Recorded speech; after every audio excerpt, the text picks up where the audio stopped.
ನಾವು ಕೇವಲ ಯಡಿಯೂರಪ್ಪನವರ ಪರವಾಗಿ ಧ್ವನಿ ಎತ್ತಿದವರಲ್ಲ. ಹಿಂದೆ ವೀರಶೈವ ಲಿಂಗಾಯತ ಒಡುಕುಂಟುವಾಗೋದನ್ನು ಕೂಡ ದೊಡ್ಡ ಪ್ರಮಾಣ ಧ್ವನಿ ಎತ್ತಿದ್ದೀವಿ. ಅದನ್ನು ನೀವು ನೆನಪು ಮಾಡ್ಕೋಬೇಕು. ಅವತ್ತು ಯಾವ ಸರ್ಕಾರ ಇತ್ತು? ಕಾಂಗ್ರೆಸ್ ಸರ್ಕಾರ ಇತ್ತು. ಅವತ್ತು ಅದ್ರ ವಿರುದ್ಧ ಧ್ವನಿಯನ್ನೇ ಎತ್ತಿದ್ವಿ. ಅದರ ನಂತರದಲ್ಲಿ ಯಡಿಯೂರಪ್ಪನವ್ರಿಗೆ ಅನ್ಯಾಯ ಆಗುವಾಗ ಅವತ್ತು ಕೂಡ ಇದು ತಪ್ಪು ಅನ್ನುವಂಥ ಧ್ವನಿಯನ್ನು ಎತ್ತಿದ್ದೀವಿ. ಅವತ್ತು BJP ಸರ್ಕಾರ ಇತ್ತು. ಮುಂದೆ ಮತ್ತೊಂದು ಸರ್ಕಾರ ಬಂತು. ಅವತ್ತು ಭ್ರಷ್ಟಾಚಾರದ ವಿರುದ್ಧ ಧ್ವನಿಯನ್ನೇ ಎತ್ತಿದ್ದೀವಿ. ನಾವು ಯಾವುದೇ ಸರ್ಕಾರದ ಪರ ಸರ್ಕಾರದ ವಿರೋಧ ಅನ್ನುವಂತಹ ನಿಲುವಿನವರು ಅಲ್ಲ ಅನ್ನೋದಕ್ಕೆ ನಮ್ಮ ಹಿಂದಿನ ಸಾಕಷ್ಟು ಹೋರಾಟಗಳು ಸಾಕ್ಷಿಯದವೇ ಹೊರತಾಗಿ ಒಂದು ಪಕ್ಷನಿಷ್ಠೆಯನ್ನು ಉಳ್ಳವರು ನಾವು ಅಲ್ಲ ಅನ್ನುವಂಥದ್ದು ಸಾರ್ವಜನಿಕರಿಗೆ ಗೊತ್ತಿದೆ.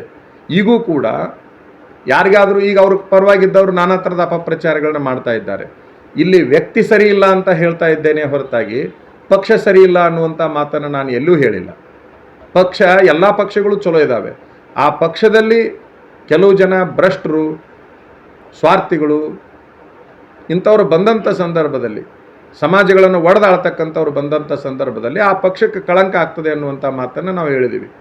ಈಗ ಯಾರು ಕಾಂಗ್ರೆಸ್ ಪಕ್ಷಕ್ಕೆ ಪ್ರತಿಸ್ಪರ್ಧಿಯಾಗಿ ನಿಂತಾರ ಅವರನ್ನು ನಾನು ನೇರವಾಗಿ ವಿರೋಧ ಮಾಡಿದಂಥ ಸಂದರ್ಭದಲ್ಲಿ ಸಹಜವಾಗಿ ಆ ಕಲ್ಪನೆ ಬಂದೇ ತೀರ್ತದೆ. ಅದು ಸಹಜವಾಗಿ ಬರುವಂಥ ಕಲ್ಪನೆನೇ ಹೊರತಾಗಿ ಬೇರೆ ಏನೋ ಅದರೊಳಗೆ ವಿಶೇಷತೆ ಅಂತಕ್ಕಂಥದ್ದು ಇಲ್ಲ.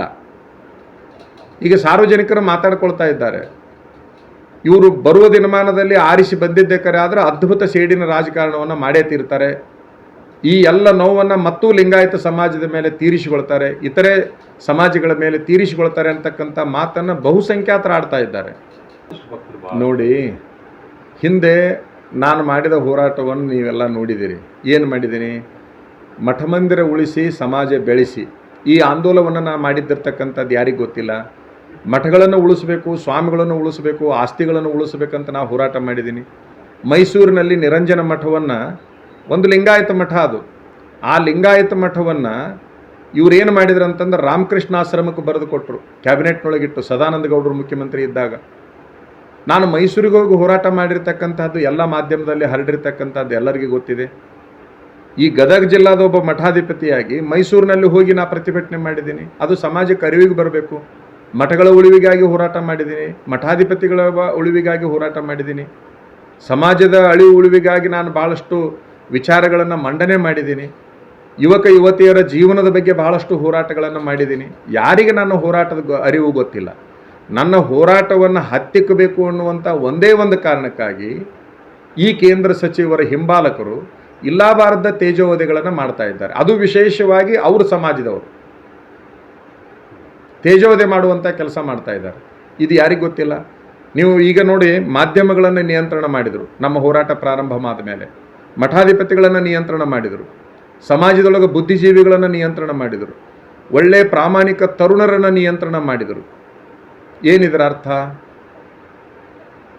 ನಮ್ಮ ಎಷ್ಟೇ ಶುದ್ಧವಾದ ಹೇಳಿಕೆಗಳು ಹೊರಗೆ ಬರಲಾರ್ದಂಗೆ ನೋಡಿಕೊಂಡ್ರು. ಅಂದರೆ ಸರ್ವಾಧಿಕಾರಿ ಮನೋಭಾವವನ್ನು ಇವರು ಹೊಂದಿದ್ದಾರೆ ಅನ್ನೋದಕ್ಕೆ ಸಾಕಷ್ಟು ವಿಚಾರಗಳು ಇದ್ದಾವೆ. ಲವ್ ಜಿಹಾದ್ ಅನ್ನುವಂಥದ್ದನ್ನು ಎಬ್ಬಿಸಿಕೊಂಡು ಕುಂತರು. ಹಿಂದೂ ಕೂಡ ಪುಲ್ವಾಮಾ ಅಂತಕ್ಕಂಥ ದಾಳಿ ಒಳಗೆ ಹೆಣದ ಮೇಲೆ ರಾಜಕಾರಣ ಮಾಡಿದರು. ಈಗೂ ಕೂಡ ನಮ್ಮ ಲಿಂಗಾಯತರ ಹೆಣದ ಮೇಲಿನ ರಾಜಕಾರಣ ಮಾಡ್ತಾ ಇದ್ದಾರೆ. ಇವರು ಯಾವ ನೈತಿಕ ಮೌಲ್ಯತೆ ಇದೆ ಅನ್ನುವಂಥ ಪ್ರಶ್ನೆ ನನ್ನ ಮುಂದಿದೆ. ಈಗ ತಾವು ಮಾಡಿದ ಕೆಲಸಗಳನ್ನು ಇಟ್ಟುಕೊಂಡು ಚುನಾವಣೆಗೆ ಇಳಿಬೇಕೇ ಹೊರತಾಗಿ ಒಂದು ಸತ್ತಿರುವಂಥ ಒಂದು ಮಗುವಿನ ಒಂದು ವಿಚಾರವನ್ನು ಇವರು ತಮ್ಮ ಪಕ್ಷದ ಚುನಾವಣೆ ಅಸ್ತ್ರವನ್ನಾಗಿ ಮಾಡ್ಕೋತಾರಂದ್ರೆ ಏನಿದೆ? 20 ವರ್ಷದ ಆಡಳಿತಕ್ಕೆ ಬೆಲೆ ಏನೈತಿ ಅಂತ ನಾನು ಕೇಳ್ತಾ ಇದ್ದೀನಿ. ಹುಬ್ಬಳ್ಳಿ ಬಂದಂಥ ಸಂದರ್ಭದೊಳಗೆ ಅಲ್ಲಿ ಯಾವುದೇ ಥರದ ಹುಬ್ಬಳ್ಳಿ ಜನರಿಗೆ ಏನು ಅನುಕೂಲತೆಗಳು ಬೇಕು ಅವು ಯಾವುವು ಸಿಕ್ಕಿಲ್ಲ, ಎಲ್ಲರಿಗೂ ಗೊತ್ತಿದೆ. ವಾರಕ್ಕೊಂದು ಸಾರಿ ನೀರು ಬರ್ತಾ ಇದೆ. ಚುನಾವಣೆ ಬಂತು ಅಂದ್ಕೂಡಲೇ 24 ತಾಸು ನೀರು ಕೊಡ್ತೀವಿ ಅಂತ ಇವ್ರು ಹೇಳ್ತಾರೆ. ವಾರಕ್ಕೊಂದು ಸಾರಿನೂ ನೀರು ಕೊಡೋದಿಲ್ಲ. ಮಹದಾಯಿ ಯೋಜನೆ ಬಗ್ಗೆ ಇವ್ರು ಏನು ಕೆಲಸ ಮಾಡಿದರು? ರೈತರಿಗಾಗಿ ಏನು ಕೆಲಸ ಮಾಡಿದರು? ಯಾವುದೇ ಕೆಲಸಗಳು ಇವರಿಂದ ಆಗಿಲ್ಲ.